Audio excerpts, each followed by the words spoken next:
Alright, recently in the past couple of weeks I've been playing this game called Genshin Impact. Now, I think it's time that I at least give an initial review about this game, because I've been going at it for a few weeks, and essentially, there are a few things in the game that I like, there are a few things in the game that I think are, alright, i.e. they can be better, and then there's also a few things in the game that are just simply intolerable and they need to be addressed.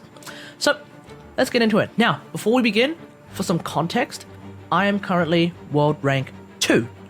I believe I'm right now Adventure Rank 27 as of recording this, so obviously there will be some people out there who have played heaps more Genshin than I have, who may see some flaws in some of my thoughts and some of my arguments because there is content that I have just simply not yet experienced. That's fine.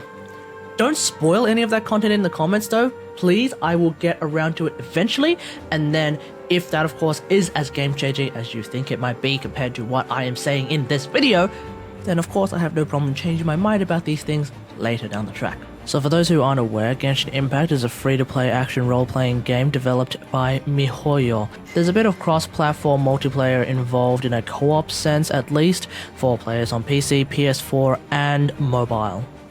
We'll start off with the good stuff, because we always like to start off with the good stuff. So here are a few things that I really like about the game. The first thing I like about the game is the art direction. I think the art direction in this game is absolutely incredible. In the sense that this game using cell shading actually looked really good. The set designs, the population, the scenery, all of it, so good. And of course, the effects as well when you are using your combat skills, they look really nice as well. This is the rub. Walking through a town like Liu, or Liu, which I can't really pronounce even though I'm Chinese, actually feels like walking through an ancient, I'm gonna take a wild guess and say Chinese city, even though sometimes I feel like I'm walking through an ancient Korean city. Point is, I think they did a really good job in making a really lively place, especially just by how it looks and also how populated it is. Characters all look really lively as well, so that's really good, and there's plenty of unique character models around as far as I can tell, although sometimes the Catherines in each town is exactly the same, and of course sometimes the enemies are all pretty much the exact same. I guess that's just to remind you, oh, that's an enemy, so you don't actually have to see too many different character models of essentially enemies. I guess that's okay, but at least for the characters, I have seen quite a lot of them to the point where I'm not really seeing any repeats per se, so I think that is a really good thing. So overall, really liking the design choices from this game. The next thing I really like about this game is elemental damage, specifically how different elementals interact. Every single element that I'm aware of is really useful. So for example, as someone who plays Lisa a lot, all of the non-animo geo elementals are super duper useful for very obvious reasons. The way they interact gives me a ton of extra damage, which of course is very much welcome. Now, some people have said that Geo could use a buff. That's probably true. My understanding of Geo is that it's more of a defensive element, so for the defense purposes, I think it's absolutely perfectly fine the way it works, but definitely for offensive purposes, I could definitely see that it is a bit weaker on that side. The quick question is, does Geo therefore need a buff on the defensive side, or would that actually make it too overpowered? It's like saying that a quote-unquote tank character needs more damage, but they are actually a quote-unquote tank character, so do they actually need the damage because they're a tank? I feel like once you figure out the elemental system, it's actually a lot simpler than another game like Warframes. Because I'm a Warframe player, so of course anyone who's watching this who is not a Warframe player, just indulge me for a second, okay? Essentially, compared to Warframe's status-based system, there are less elements to think of, which is really good, and also there's no combined elements to think of. Instead, if you build your team around using combinations of elements, i.e. electric plus water giving you electroshock, then it doesn't actually exclude you from using the original elements as well. One thing in a game like Warframe, for example, where if you're using a combined elemental like gas, you are suddenly excluded from the ability to use toxin, unless of course your weapon already has some toxin in there. There's some special mechanics involved in order to get that working, but the point is, essentially in Warframe, if you're using an element like gas or an element like corrosive, you suddenly don't have any access to elements like toxin or electric, so I think the way that this works right now in Genshin is far better than what it has in Warframe. Ultimately, combat feels like there's some tactic and strategy involved as opposed to just swapping between fire and electricity all the time. I think there are reasons to do different other elemental combos, despite the fact that Overload does seem pretty overpowered at this particular moment in time. Buffing every other combo is probably a good idea at the time, but we'll just have to see what the developers go for. But right now, I do think that the sense of tactic and strategy is there, so that is a really, really well done damage system. Alright, the next thing is, of course, the quests, and oh my god, there are so many quests. We've got main quests, side quests, random quests, we've got quests about all sorts of random things, we've got quests that involve killing things, we have quests that involve just looking around for flowers. Hell yeah. I think this is actually really, really good. So having that variety of quest design is definitely something that I like in this game. Definitely stops it from just being a simple slog fest. Discussions in this quest, though, are sometimes great, but most of the time I'm actually just skipping through all of them. So speed reading the dialogue is pretty much a thing that I'm doing. Now, I'm not entirely sure if the game can actually improve on this to make it more interesting. Perhaps going for more cutscenes might be a good idea, but at the same time that might be not such a good idea because cutscenes probably will just get skipped anyway unless they become unskippable, in which case they're unskippable cutscenes, which is not really a good idea at all. And also good old-fashioned speed reading through the dialogue is probably a me thing. Might be less to do with the game and more to do with myself. I don't know, I just want to get in on the action, so having more quests that have more action is also good, but definitely having quests that involve just looking around for stuff is also fine as well, so long as it is not like the most frustrating thing in the world. I did just recently complete a quest to do with some ruins where it was actually the most frustrating thing in the world to actually look around the map and try and find ruins. Like, that was a bit weird until I realized that, like, part of the quest was actually looking at the map and noticing things that look the same on the map. Although the quote-unquote final ruin, yeah, that one's a bit of a meme. It didn't seem particularly, I don't know, obvious at the time until I eventually just picked that random spot that the final ruin was there. I don't think that design is particularly good. I think it needs to be a little bit more, I don't know, obvious for that kind of quest.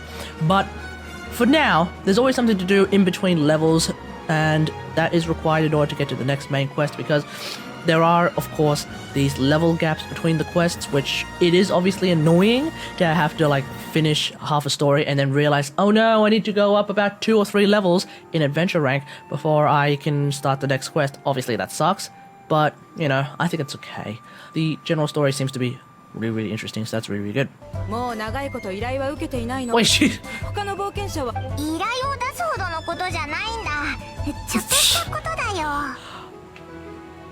Chat, which one do I say? Which one do I say, chat? Do I literally tell this chick, who we actually have not interacted with like bloody ever,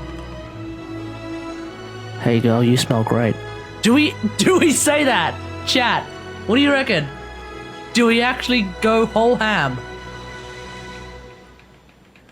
I'm gonna drop the hammer, we're gonna do it.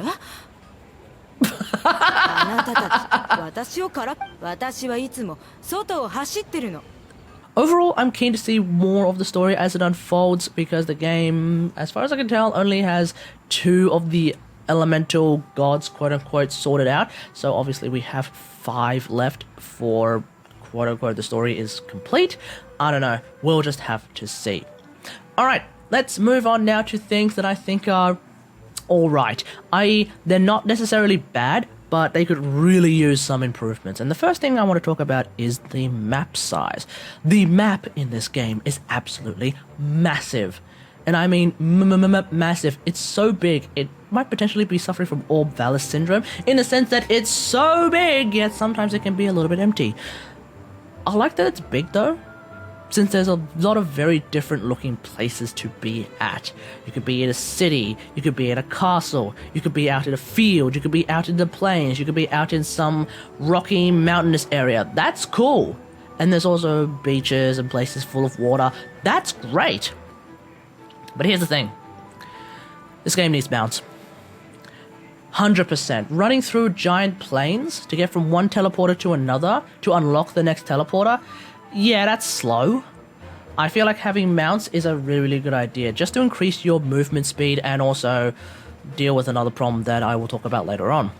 The big question for me is whether or not flying mounts should be a thing. I feel like having flying mounts will probably trivialize the whole mountain thing. So the idea of not having flying mounts I think is probably fine, but at least having land-based mounts is 100% necessary for a game as big as this. Overall, I think it's tolerable that the map is so big, so long as we eventually get better ways to travel through it, outside of course of the teleporters. The teleporters are great, but it's really unlocking those teleporters that is a bit of a meme. You don't really ever expect someone to travel beyond far distant lands on foot if you can give them a horse. So there we go. Alright, let's move on now to general combat, which I think is great because there are the elemental tactics that I talked about recently, but it is still a little bit button mashy. On PS4, you're essentially mashing the O button until you can change the button configurations, and then you probably want to use the R2 button if you want to use your special attack. Not really a fan of that, as well as the button combinations, which I will be changing eventually. I'm also not really a fan of how a party of 4 characters is actually a party of 1, in the sense that when you're switching characters, you still only have 1 character on the field, which kind of feels a bit weird. Now, considering that co-op exists, clearly the idea of having only 1 character on the field is not necessarily a performance problem, and it's probably not really a balance problem either. So I feel like single-player parties should just have all 4 characters on the field at any given point in time. This will of course open up to some element of combinations happening a lot more often than right now, but I think that's fine. The big question is, what do your NPC allies do? Do they just constantly spam basic attacks just so that they're sort of moving around and doing stuff? Or do they also randomly use their special attacks as well? That's just something the developer can think about. I think possibly some random special attacks plus some good old-fashioned basic attacks while they're running around and being allies is fine. Even if they're like completely scuffed and somewhat useless allies in the sense that they don't do a whole lot, just having them running around definitely makes it more immersive in the sense that you're in a party. Whereas right now, you're a party of 1. That's weird.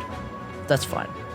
And then of course switching between characters should be okay in the sense that you then just control the character that you want to control actually, and then use their abilities instead of just having that one character moving around who just randomly turns into the other character. I think that's okay. There's also a 1-second switching cooldown. I don't like that at all. Drop it. I say drop it. And there's also this thing with stamina which ruins the flow of combat. I'll talk about stamina later, but suffice to say, yeah, it's kind of holding back the combat experience by quite a bit. Overall, fighting enemies I think is absolutely perfectly fine the way it is, but as I just said, there are some things that I kind of expect in the combat model. These things I think in turn will make it so much better. So that is something that we're just going to have to wait and see. And finally, I think the overall game performance is tolerable in the sense that on the PS4 regular that I was using while streaming, it was a bit laggy at times, but on the PS4 Pro, it seems to be absolutely perfectly fine. Could it be better? Perhaps. I'll just have to see. I do notice that maybe loading times could be a little bit shorter, if that's entirely possible. I don't know. I mean, considering that games like God of War can load in without a single loading screen whatsoever outside of, death, I get a feeling that a game like Genshin should be able to load pretty damn quickly, so clearly there's probably something in the game that is bottlenecking the PS4 loading experience at this particular moment in time. Definitely something that I think the developers could look into. On PC though, it's completely unplayable on my PC because my PC is really, really old. I can't really play this game while I'm streaming, that's why I actually am playing it on PS4. Now this may have something to do with my PC more than the game itself, so I will just let that be because my PC is really struggling to do a whole lot of things at this particular moment in time. So in terms of game performance, this is absolutely fine. It's not amazing game performance, but it's not the worst thing in the world. I think I've seen worse things on like a PS Vita, for example, but of course that is a Vita, so that's obviously a little bit different. But I would like to see the performance of this game optimized a lot more, just so that we have a much more smoother experience. Let's also look at co-op, which is something that's currently in the tolerable section. Now you may be thinking, wait, hold on, this game has crossplay. Shouldn't this be in the absolutely amazing section? Yes, but no. Now obviously being able to play crossplay is awesome, because it means that I can play on my PS4 and have fun with my PC friends. My friends who often play PC are not really going to be barred from joining me on PS4, and that is really, really good. I think a lot of games, Warframe, should be able to do this as well. So, just waiting to see what other games will join the crossplay universe. Connections between here on the PS4 and other people on PC, especially in Australia, are kind of a bit here and there. I have noticed, for example, some of my friends running in place, but as far as I can tell, my friends are not really suffering any particularly bad lag, otherwise they would actually be yelling and screaming about it. Connections between PS4s are apparently immaculate, at least according to the ping rate. I don't know if that's the case. I am, of course, in Australia, and some people that I'm playing with on PS4 are probably in America. As a direct result, I kind of expect their connections to be less than immaculate, but somehow they're pretty good. Whereas the connections between me and my friends are always in the red zone, which is kind of hilarious. Not entirely sure what the dealio is with that, but for the time being, I am playing on North American servers if anyone is asking, so that's the deal. I think the problem with co-op really comes with the fact that there's a lot of activities that are just simply not available for co-op. And also there is this problem where co-op is actively preventing me from talking to quest NPCs, which is just hilariously bad.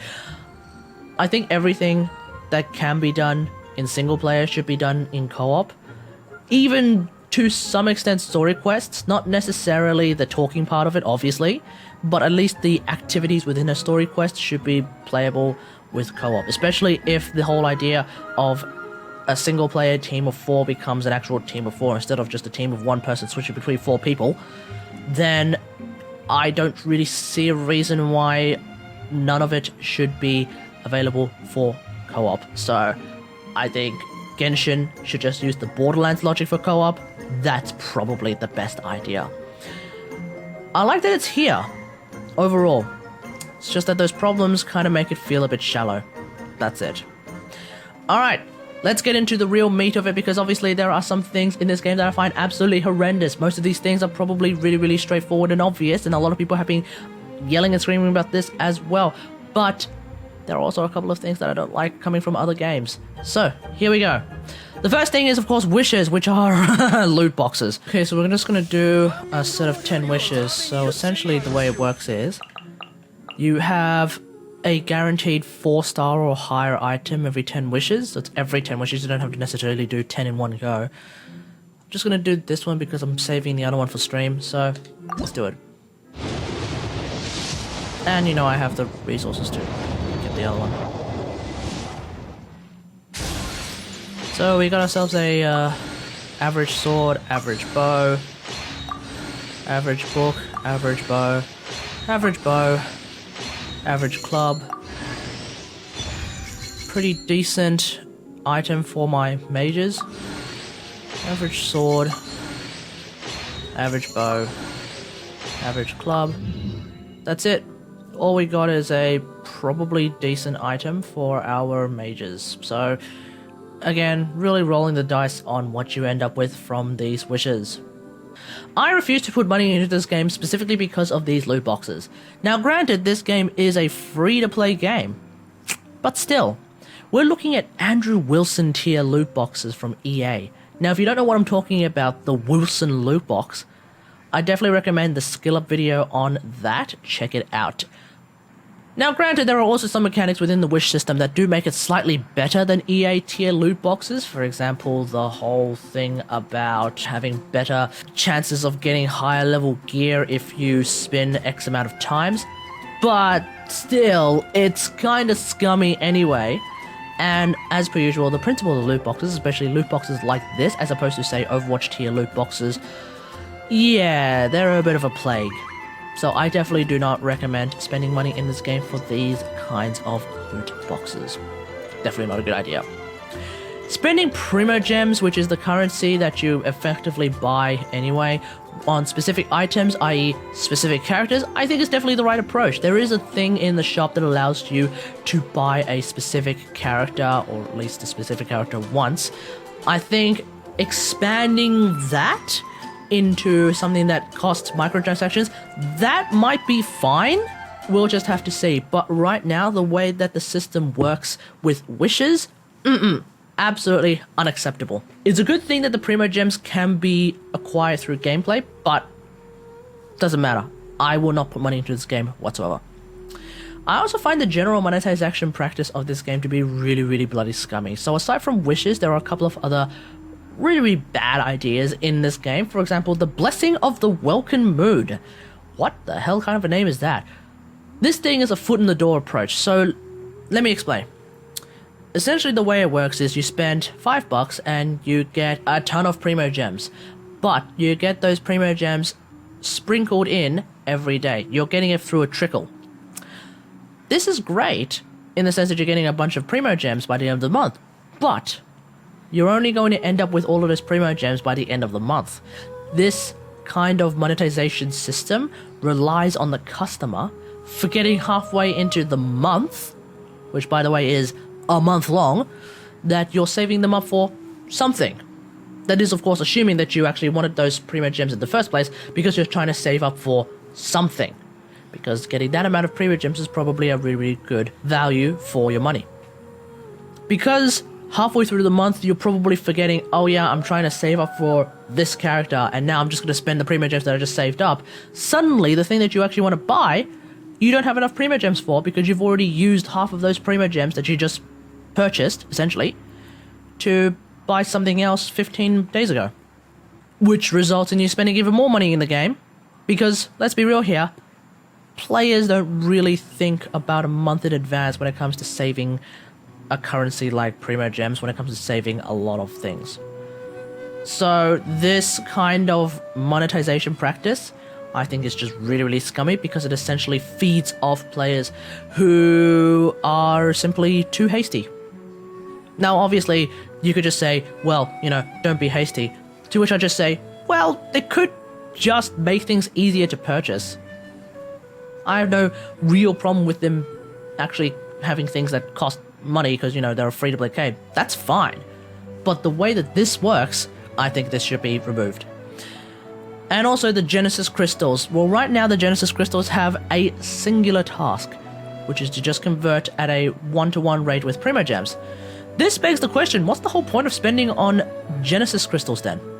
Why do Genesis Crystals even exist? If they only exist as a 1-to-1 Primo Gem conversion, then why not just cut the middleman and stick with purchasing Primo Gems? Perhaps I'm missing something, so I actually had a look at the Wikipedia, and that's the only thing that they seem to be of use for. So I'm not entirely sure what the deal is with Genesis Crystals. I think it makes more sense just to yeet Genesis Crystals and just have you purchase Primo Gems outright. That sounds better to me.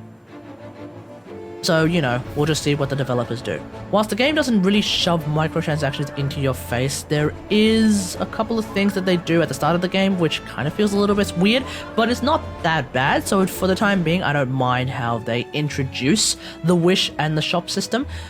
That's okay. But as I've just demonstrated, some of the strategies that they use within the wish and the shop system are really bloody scummy, so I think it's imperative that they remove it in favor of much more consumer-friendly practices.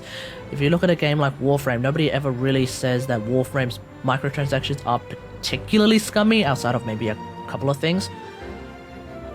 I think that's going to benefit them a lot more in the long run, compared to what they have right now, which is a couple of scummy things, which gives the game this idea that, oh, if you're paying money, you're getting scammed. That's probably not a good thing. There's also another thing that I don't like in this game, which is, of course, the stamina system. Now, obviously, some people would say, wait, hold on, the stamina system? I think the stamina system is fine. Maybe, but I'm a Warframe player, so it's very, very simple. Yeet stamina from the game. Running for a while and then not being able to run is pretty ridiculous, in my opinion. Now, of course, I might be really, really used to playing Warframe, so obviously we got rid of the stamina system in 2014 in that game. I will say this though, the stamina bar as part of mountain climbing, that's probably fine because you are mountain climbing, so that's okay. It really also works in the sense that it means you have to think about whether or not you want to speed up a climb or whether you want to slowly climb up, because right now with the stamina system, speed climbing will get you up smaller mountains faster, whereas because of the stamina system, slowly climbing on taller mountains will get you up to that taller mountain. So slow climbing is for distance, speed climbing is obviously for speed.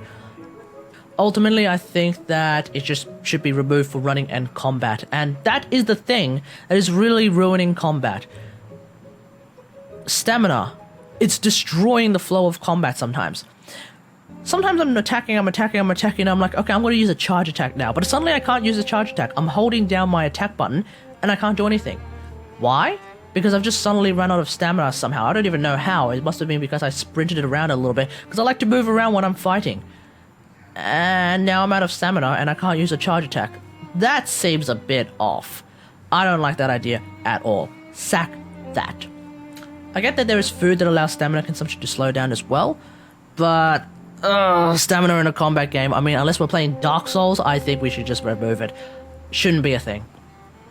And of course, the thing that everyone is yelling and screaming about is, of course, the resin system, which is essentially a mobile game mechanic. It's essentially energy in order to do stuff. Yeah, no. This does not belong in a game like this. A game on PC, a game on PS4, a game on mobile as well, sure. It does not belong in this. Imagine having a world so vast with so much stuff to do, yet you specifically prevent people from getting rewards by imposing a slow regenerating cap that can also be replenished with microtransactions. That's going to be an uber yikes for me, dog. I get this is to prevent no-lifers from no-lifing the game and completing it within a couple of days non-stop. Fair enough. But at that point, I think soft caps are a better idea. After a while of non-stop farming, you start to get reduced rewards, but you can still no-life the game if you want. It just becomes a lot slower, and then you maybe want to, I don't know, take a break. I think that's a better idea. But right now, oh, sack this. At the same time, assuming that this doesn't get removed, which it probably won't. Hell, if I remember correctly, they're actually going to increase the amount of resin that you have. So if you're watching this video after that increase, well, they've increased that amount of resin. The regeneration rate of resin is way too bloody slow. So that's another thing as well. Obviously, that's probably because they want you to buy it with microtransactions. So yeah, sack that. There's also another thing that I don't like about this game, which is that domains have a one-time use. Now, obviously, there are some domains out there that do not have a one-time use. They're fine. The ones that do have a one-time use, I think they're absolutely terrible. In the sense that, imagine making a raid dungeon of some sort, and that after doing that raid dungeon, oh, I don't know, once, that raid dungeon becomes completely and functionally useless. Now, imagine making many of these raid dungeons. My map at the moment has a bunch of defunct dungeons that are only good for pseudo-teleport waypoints. That's no good. Okay? I don't think anyone likes that idea. Essentially, all domains should function like the ones that are currently multi-use. Like the boss dungeons, like the artifact dungeons, like the weapon special parts dungeons, etc, etc, etc. And all of these dungeons should also have co-op functions. Ultimately, it's not that the domains exist or whether that they're too easy or difficult. It's more like after you run them the first time, they're just useless. I don't like that idea at all, so obviously that needs to get changed.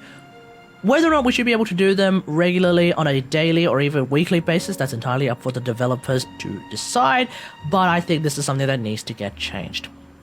So that's pretty much it. Overall, I am enjoying this game, but as you can see, its flaws are very much front and center sometimes. I'm not entirely sure what the end game is at this present moment, because, you know, I'm only level 27.